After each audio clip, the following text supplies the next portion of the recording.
Hey everyone, Scott J. Way from Crucible Custom Props, Northworks Lab, and all the forums here.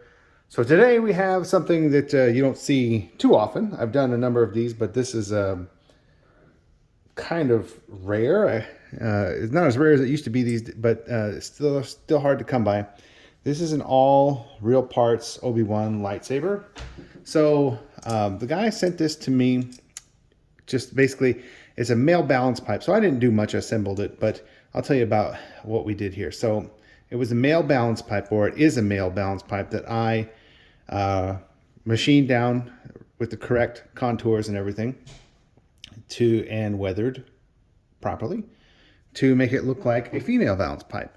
Now, the tool I had to make the tooling each time because the tooling gets completely destroyed by by the um, the ink tunnel, which work hardens as you work on it. So it gets very hard really quickly, and it just kills even carbide tooling. So, but what I do is I shape the tooling based on the shape of my female balance pipe, and then that way I can cut the correct profile down there on the male balance pipe. And then of course beveling the back edge here, which is the same way as these is the real one.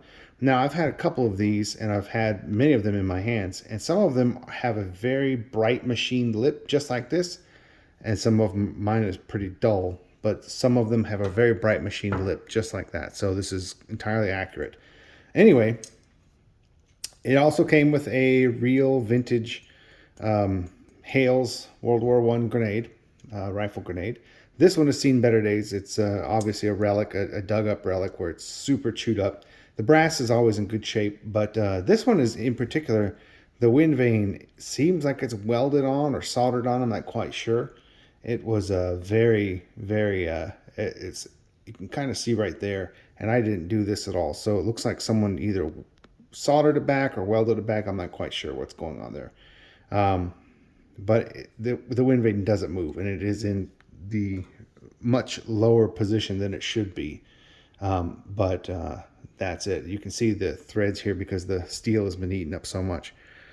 It does have a vintage Graflex clamp, a vintage Exactra bubble strip, vintage Motorola transistors.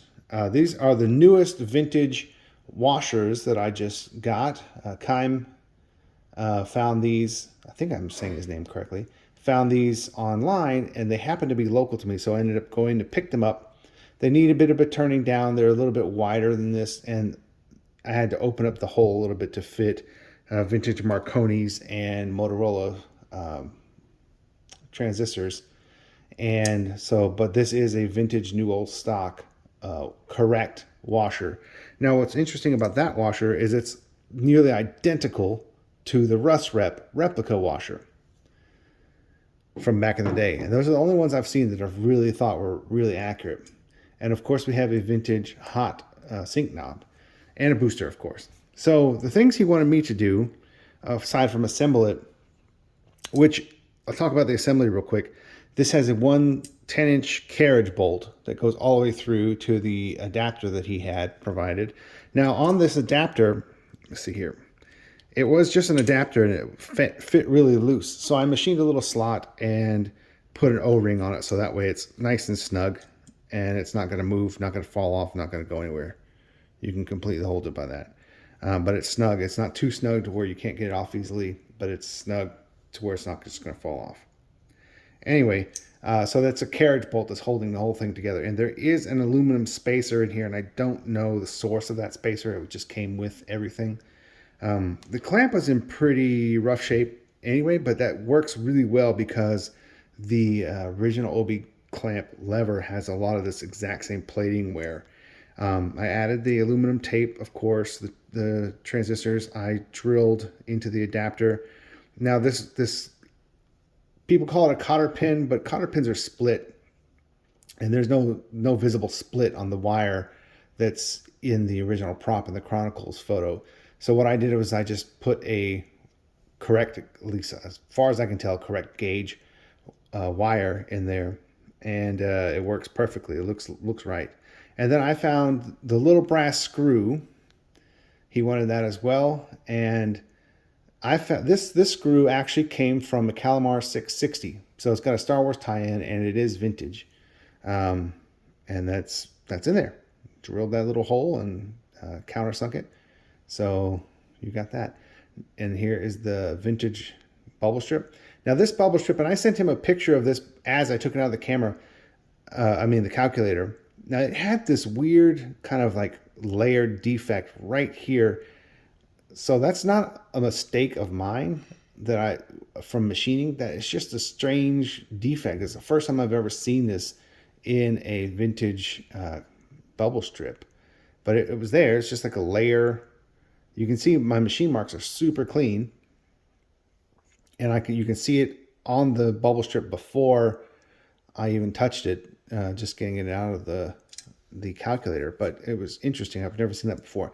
And this bubble strip also was very curved, which I had one a long time ago that was very curved as well. I'm not sure if that's environment or what, but I did bevel those edges and get that in there. So everything's constructed the way it needs to be. And of course I milled the hole for the D-ring. You can see there, nice clean hole. Sometimes these things can go wrong, but this one went perfectly right, just no problem. So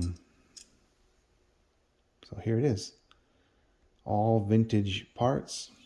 I'm sure he's going to want to upgrade this at some point. Now these transistors are epoxy steel sticked in, so they're not coming out, but you can slide this whole assembly off, no problem. You can slide the clamp off, and if you really want to change these to Marconi's later, this is just held on to this by a little bit of glue. You just break that loose and then take the clamp off. You can just pry off the epoxy underneath and get those out and change those out. Not a big deal.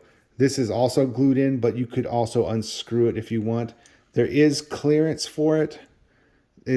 I did cut it quite short with a jeweler saw, so there's no clearance issues with this grenade. I'm not sure if you have a full grenade that's not chewed up if it'll have any clearance issues, but that could be addressed later if he ever decides to upgrade. It looks like it would be fine, but I'm not quite sure without having another grenade to go by.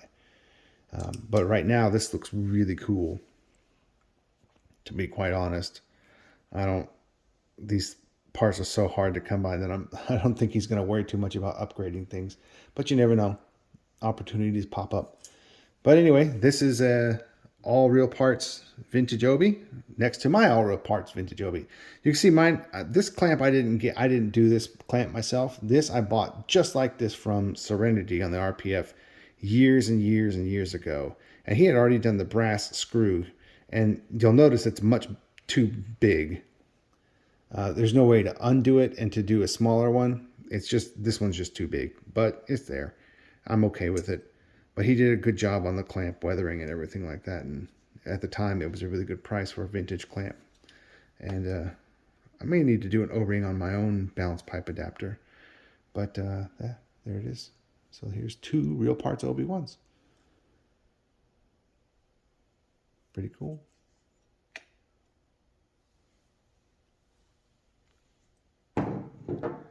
Just some more close-ups.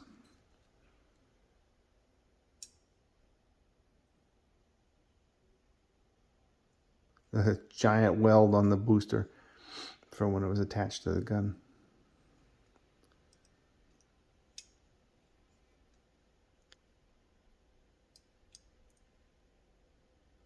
All right, that's it. Thanks, guys. Thanks for watching.